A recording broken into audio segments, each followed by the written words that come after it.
Hello दोस्तों, स्वागत है फिर से एक बार नए वीडियो में। और आज हम लोग बात करेंगे आईसीडी और बीई में जो डायरेक्ट एडमिशन होता है स्लाइट लोंगवाल, जो कि पंजाब में एक सेंट्रली गवर्नमेंट कॉलेज है। मैं पहले भी इस कॉलेज के ऊपर एक वीडियो ला चुका हूं, जिसमें मैंने बात की है कि बीटेक में एडमिशन कैसे होता है जेईई मेंस के बेसिस पे। जोसा और सीसैप के 2 राउंड होते हैं, तो वो वीडियो यदि आपको देखना है तो नीचे डिस्क्रिप्शन में लिंक मेंशन कर दे रहा हूँ, आप देख सकते हो वहाँ से डायरेक्ट। और ये वीडियो उन बच्चों के लिए होने वाला है जिनको 10th के बाद डिप्लोमा में एडमिशन लेना है स्लाइट में, या फिर 12th के बाद डिप्लोमा में एडमिशन लेना है, या फिर वो डिप्लोमा कर चुके हैं और उनको अब बीटेक करना है स्लाइट कॉलेज से, या फिर वो पीएचडी एमएससी एमटेक करना चाहते हैं, तो उनके लिए वीडियो होने वाला है। क्योंकि स्लाइड का खुद का भी एग्जाम होता है दोस्तों, आप देखेंगे यहाँ पर इंट्रेंस एग्जाम वाले कॉलम में तो set 1 A, set 3, set 5, set 6 and set 7, ये अलग अलग डिफरेंट टाइप्स ऑफ एग्जाम हैं और अलग अलग प्रोग्राम के लिए। आप देखेंगे सेट 1 जो है वो आईसीडी के लिए, सेट 1 ए दोस्तों ये भी आईसीडी के लिए है, सेट 3 बी के लिए, सेट 5 पीएचडी के लिए एंड सेट 6 एमएससी, और सिमिलरली सेट 7 जो है वो एमटेक के लिए। और थर्ड कॉलम में दोस्तों इन्होंने क्वालिफाइंग एग्जाम मींस की एलिजिबिलिटी क्या क्या होने वाले हैं इन एग्जाम के लिए, अपीयर यदि आप इस एग्जाम में होना चाहते हैं तो क्या क्या एलिजिबिलिटी है वो इन्होंने मेंशन कर रखा है डिटेल में। तो सबसे पहले बात करते हैं दोस्तों आईसीडी। फॉर एग्जांपल आप डिप्लोमा में एडमिशन लेना चाहते हैं और आप 10th पास आउट हैं, तो आपको एग्जाम जो देना होगा वो कौन सा देना होगा, सेट 1। बट आप 10th पास आउट हैं या फिर नहीं हैं, तो एलिजिबिलिटी क्राइटेरिया में देखें तो यदि आप अपीयर हो रहे हैं 10th में या पास आउट हैं तो आप ये एग्जाम दे सकते हैं सेट 1। आपके पास सब्जेक्ट जो होने चाहिए वो साइंस, मैथ एंड इंग्लिश होने चाहिए।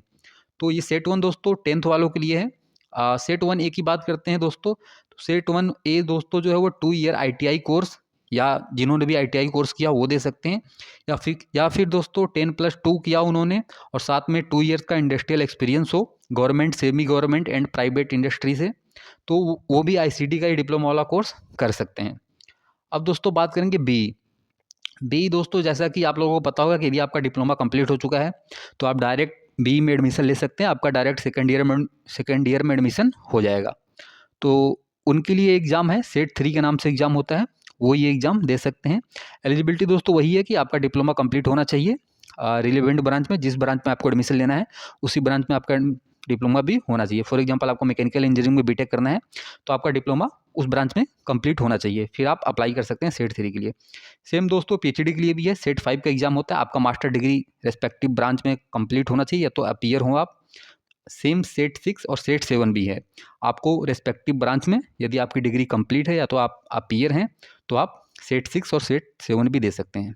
अब दोस्तों मैं बात करूँगा डिटेल में आईसीडी और बी जो डिग्री है उसके लिए। तो आईसीडी दोस्तों आप समझ गए होंगे, 10th या फिर 12th वाले दोनों बच्चे एडमिशन ले सकते हैं।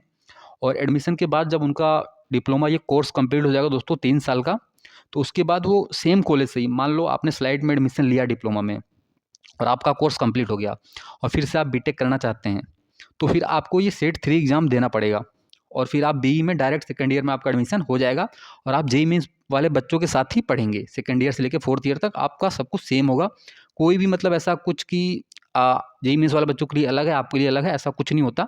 बस ये होता है कि फर्स्ट ईयर जेईई मेंस वालों का अलग होता है और आपका डायरेक्ट एडमिशन कैसे होगा सेकंड ईयर में, बट उसके लिए आपको एग्ज़ाम ये सेट 3 देना पड़ेगा। अब दोस्तों यदि मान लो आपने स्लाइड से ही डिप्लोमा किया तो आपको थोड़ा एक्स्ट्रा बेनिफिट होता है, क्योंकि कुछ सीटें आप लोगों के लिए रिजर्व होती हैं। तो मैक्सिमम मान लो यदि आप 60-70 बच्चे हैं फॉर एग्जांपल, और आप लोगों ने डिप्लोमा स्लाइड से किया है और आपको एडमिशन लेना है, तो मैक्सिमम बच्चों का हो जाता है बी में सेकेंड ईयर में। और बाकी बहुत सारे बच्चों जो बाहर से होते हैं वो भी अप्लाई करते हैं इस एग्ज़ाम के लिए, तो उनका एडमिशन भी हो रहा होता है।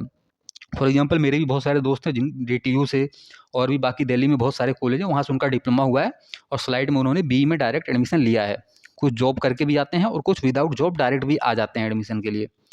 ये हो गया दोस्तों एग्ज़ाम क्या होता है। अब हम लोग बात करते हैं ये जो एग्ज़ाम के जो फॉर्म होते हैं दोस्तों, ये मेन और इम्पोर्टेंट है क्योंकि फॉर्म के बारे में पता होना चाहिए। तो सबसे पहले दोस्तों डेट देखते हैं, डेट क्या है। तो डेट यदि आप देखेंगे तो फ़ेब और आप अप्रैल तक देख सकते हैं, 1/2/2024 से लेके 15/4/2024 तक online submission of application form इसके रिलीज़ हो जाते हैं। आप ये काफ़ी टाइम दे रखा है इन लोगों ने।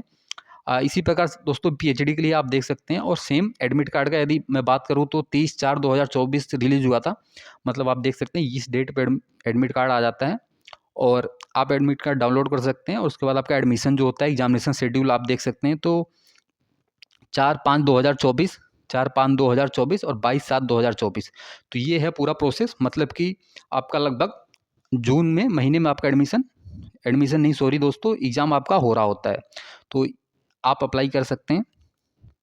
अब दोस्तों बात करते हैं जो फ़ी क्या होता है। तो जनरल कैटेगरी से यदि आप बिलोंग करते हैं तो आपका 1750 रुपीज़ लगेगा।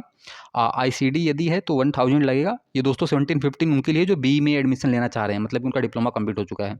आईसीडी वालों के लिए 1000 रुपये है, और सेम यदि आप गर्ल्स हैं तो 1250 और 750 रेस्पेक्टिव, और SC ST हैं तो 1000 एंड 750, और साथ में GST भी इंक्लूडेड होगा। बाकी दोस्तों कोई एडिशनल इन्फॉर्मेशन चाहिए तो आप इनके वेबसाइट पे विजिट कर सकते हैं। वहाँ पर आप कंटिन्यू आप देखते रहें, जब भी ये मंथ पास आ जाए, जब भी इनका ये निकलता है तो आप विजिट करेंगे, वहाँ पर फॉर्म आ जाएगा, आप अप्लाई कर दें। और साथ में दोस्तों यहाँ पर 2024 में देखिए तो 50% कंसेशन भी दिया था इन्होंने हॉस्टल फ़ी में। अब दोस्तों प्लेसमेंट की मैं बात कर लेता हूँ थोड़ा सा, डिप्लोमा वालों के लिए क्या होता है यहाँ पर।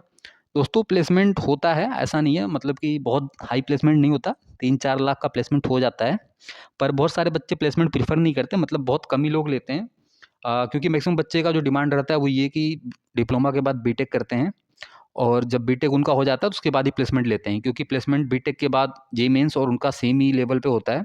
तो बीटेक के बाद अच्छा प्लेसमेंट होता है उनका, जैसे कि मेरे ही बहुत सारे दोस्त हैं, तो उनका प्लेसमेंट अच्छा हुआ था, क्योंकि उनके पास डिप्लोमा भी रहता है और साथ में उनके पास डिग्री का भी एक हो जाता है, बीटेक का डिग्री भी, तो उनको प्लेसमेंट अच्छा हो जाता है। तो ये था पूरा सीन। बाकी कोई और भी डाउट हो तो आप कमेंट सेक्शन में कमेंट करें। बाकी धन्यवाद दोस्तों, जय हिंद, जय भारत। मिलेंगे और ही ऐसे वीडियो के साथ।